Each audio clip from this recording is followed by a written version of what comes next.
यशोमती मैया के नंद लाला। अरे मैं भला असत्य क्यों बोलूंगा? अभी अभी यही थे श्रीहरि। हाँ,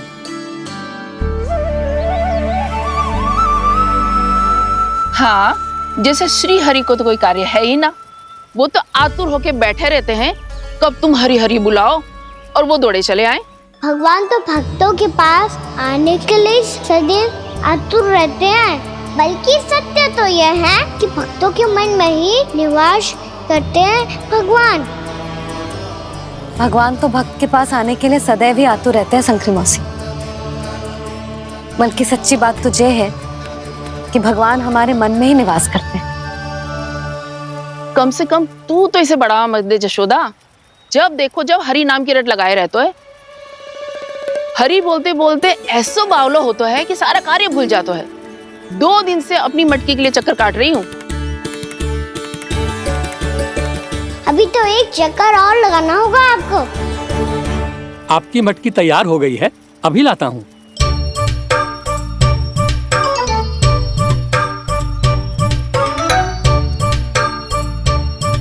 लो जी मटकी।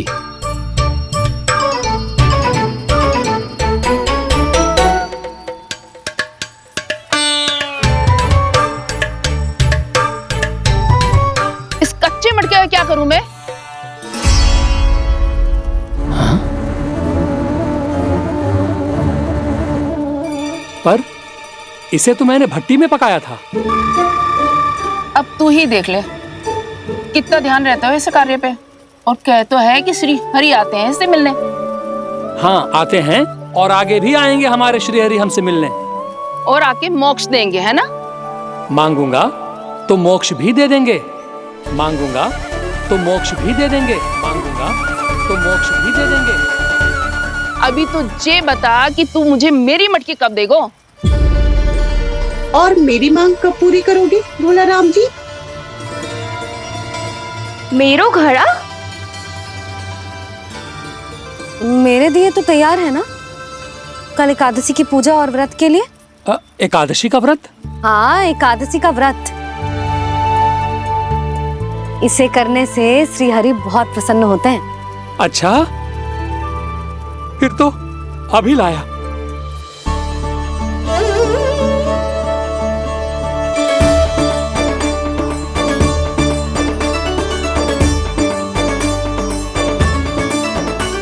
लो जी आपके दिए।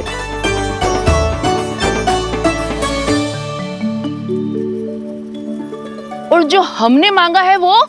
बाकी सब शेष द्वादशी के दिन मिलेगा, क्योंकि कल मैं भी एकादशी का व्रत रखूंगा, क्योंकि कल मैं भी एकादशी का व्रत रखूंगा, क्योंकि कल मैं भी एकादशी का व्रत रखूंगा।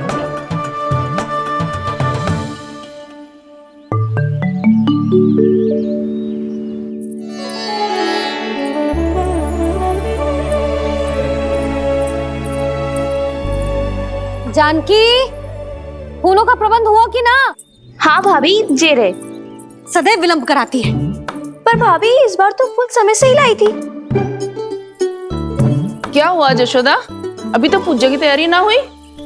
देखो ना मौसी, ये जानकी ना कुछ छूट ही जाता है इसके कारण। एकादशी की पूजा और व्रत आते ही जसोदा भाभी इतनी वग्र हो जाती है। ऐसो क्या होगा इस पूजा में?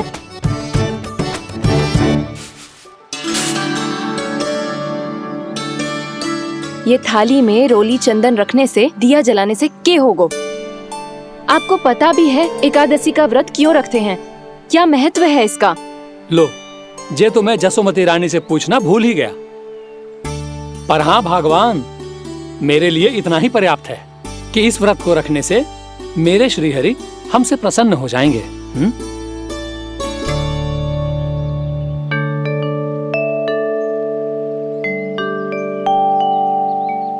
नारायण ही जाने ऐसे कैसे पूजा करते हैं जे श्री हरि की एक मूर्ति तक ना है इनके पास।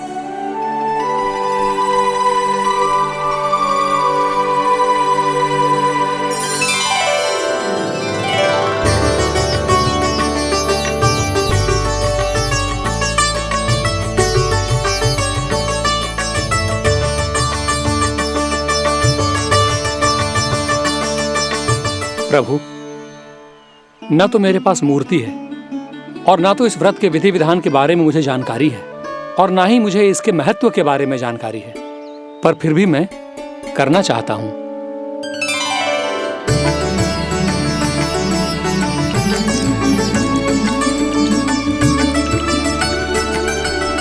इसीलिए मैं दृढ़ संकल्प लेता हूं, पूरी निष्ठा के साथ, श्रद्धा के साथ और पूरी आस्था के साथ मैं इस व्रत को संपन्न करूंगा।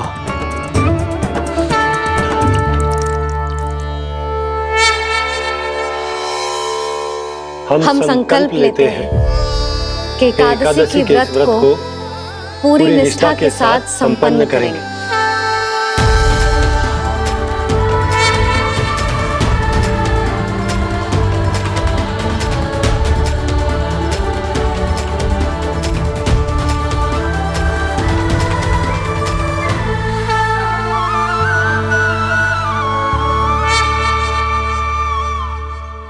तुलसी जी के पत्ते तो हैं ही ना। श्री नारायण को तुलसी जी के पत्ते के बिना भोग ना चढ़तो है। जानकी, तुलसी के पत्ते कहाँ हैं?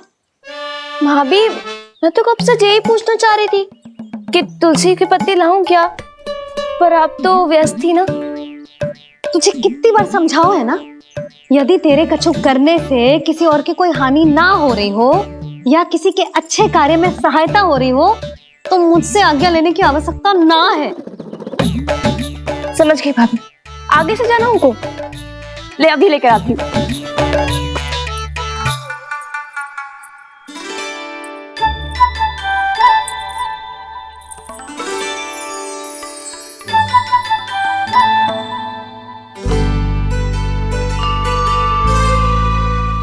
ताऊ, आपने पहले ये व्रत करो है? आपको इसका महत्व पता है? भाभी चलिए। जानकी, तुमने ये व्रत करो है? फिर तुमको इसका महत्व पता है? सुमति जी, आपको पता है इसका महत्व? कान्हा, क्यों तंग कर रहे हो सबको? मैया, सबने करो ये व्रत, मुझे भी करना है।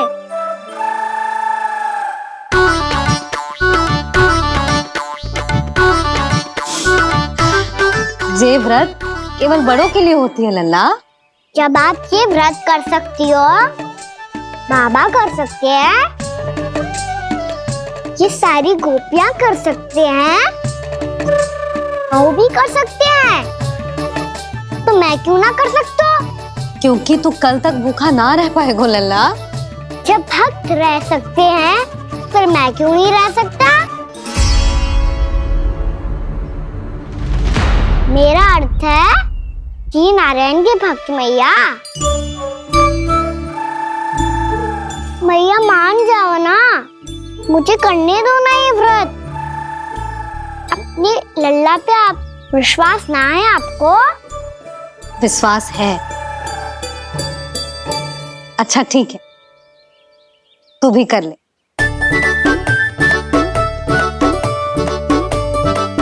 पर मैया, व्रत की कथा तो सुनाओ, मैं तो अबध हूँ ना। मुझे कैसा पता चलेगा कि ये व्रत करते क्यों हैं?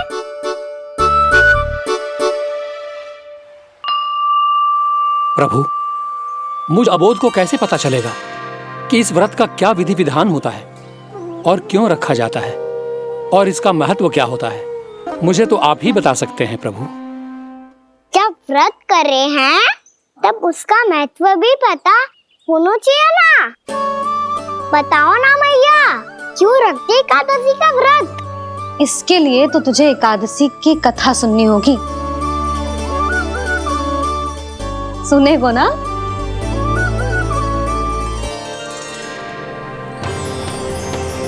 वसुदेव सुतं देवं कंस चाणूरमर्दनम् श्रीहरि, यशोदा परमानंदं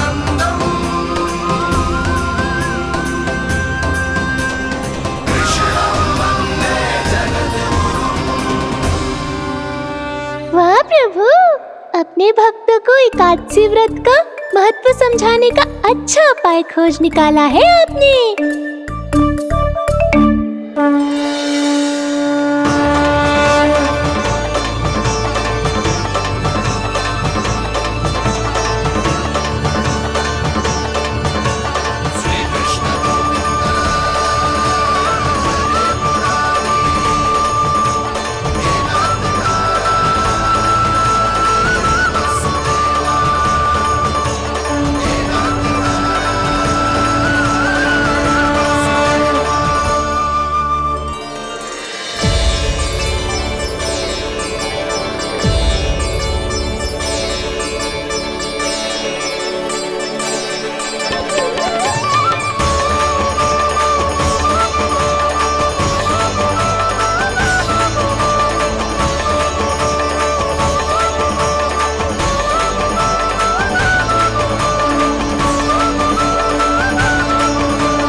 अब सब जन एकादशी के व्रत की कथा ध्यान से सुनना, तभी जे व्रत पूरा माना जाएगा। समझो लल्ला।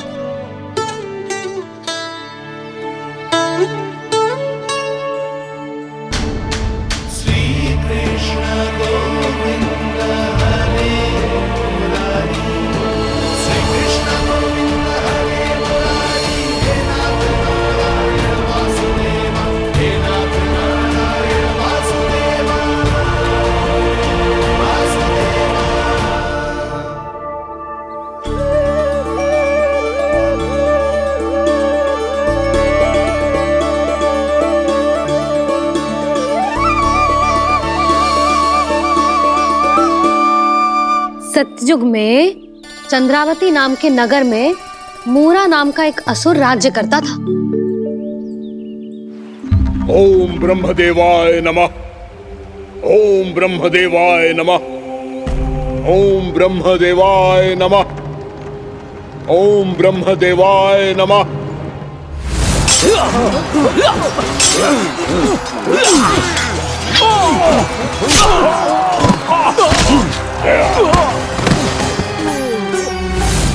ओम ब्रह्मदेवाय नमः। ओम ब्रह्मदेवाय नमः। जब उसने देवताओं के हाथों असुरों की पराजय देखी, तब वो वरदान पाने के उद्देश्य से ब्रह्मा जी की तपस्या करने चला गया।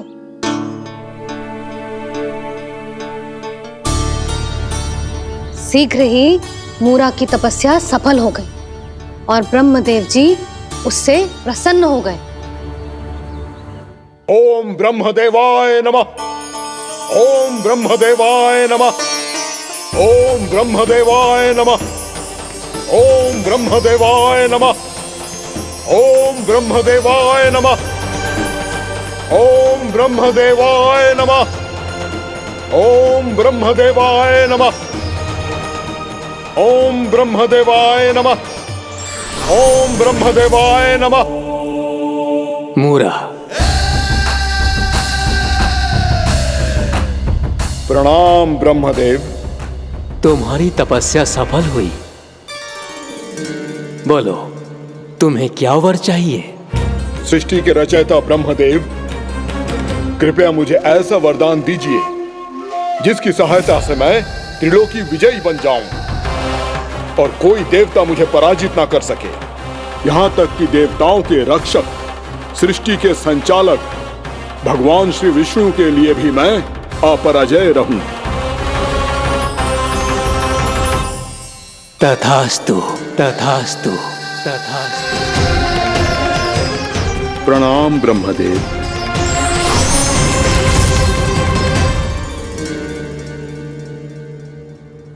ऐसा वरदान पाकर मूरा बहुत अभिमानी होगा। यक्षों, किन्नरों, यहाँ तक कि देवताओं को भी युद्ध के लिए ललकारने लगो, पर किसी ने भी उसकी ललकार को स्वीकार ना करो, क्योंकि सभी उसकी शक्ति से बहुत भयभीत थे और उसके सामने युद्ध किए बिना ही अपनी पराजय स्वीकार करने लगे और फिर दंभ में आके उसने स्वर्ग लोक पर भी आक्रमण कर दिया। और देवराज इंद्र तक को चुनौती दे डाली।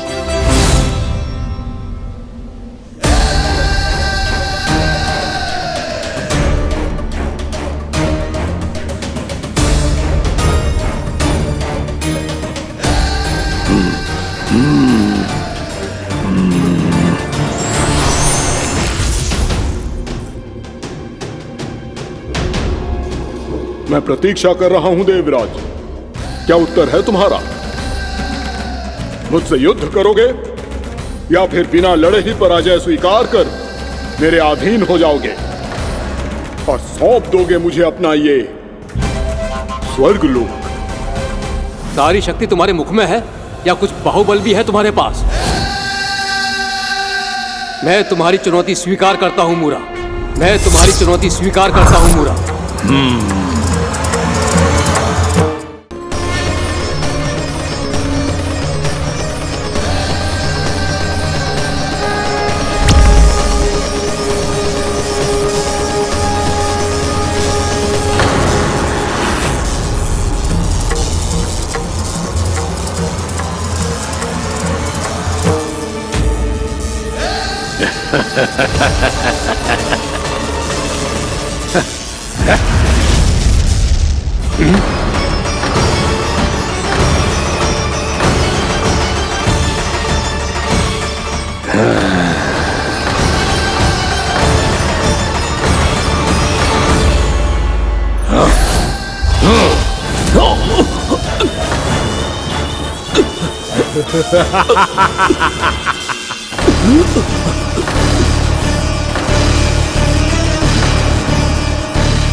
ठहरिए देवगण, असुर राज मुरा को ब्रह्मदेव का आशीर्वाद प्राप्त है। आप में से कोई भी इन्हें पराजित नहीं कर पाएगा।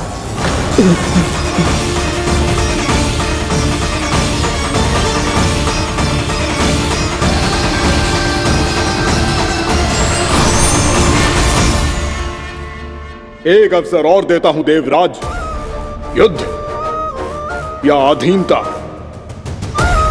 क्या उत्तर है तुम्हारा देवराज?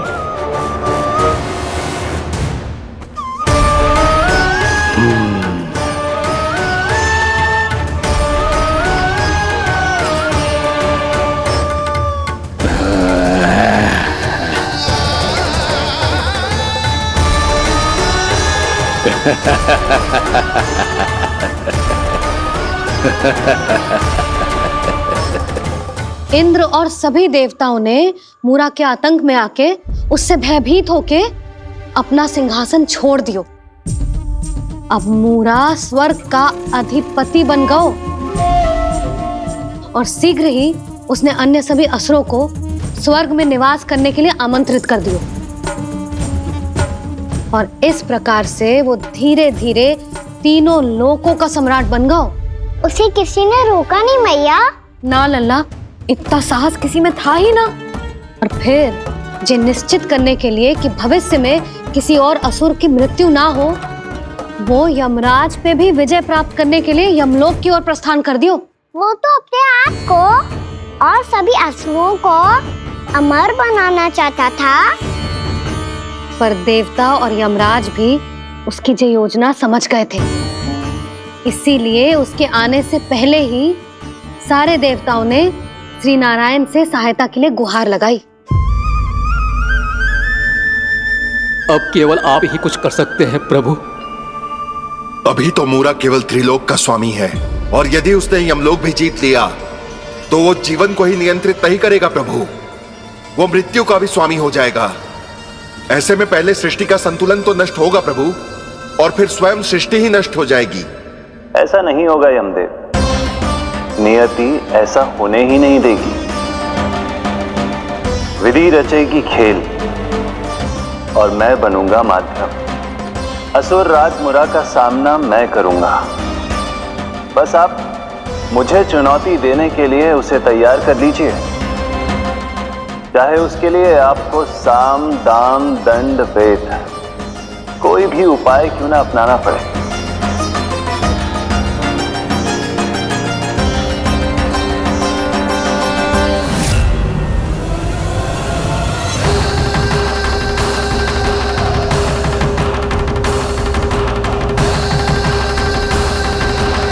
आप तो मेरी प्रतीक्षा में पहले से ही खड़े हैं यमदेव। तब तो आपने मेरी चुनौती के बारे में भी सुना ही होगा। कहिए, क्या उत्तर है आपका? मेरा स्वागत करके अपना राज्य त्यागेंगे या मेरा सामना करके अपने प्राण? असुर राज मुरा का सामना मैं करूंगा। बस आप मुझे चुनौती देने के लिए उसे तैयार कर लीजिए, चाहे उसके लिए आपको साम दाम दंड भेद कोई भी उपाय क्यों ना अपनाना पड़े।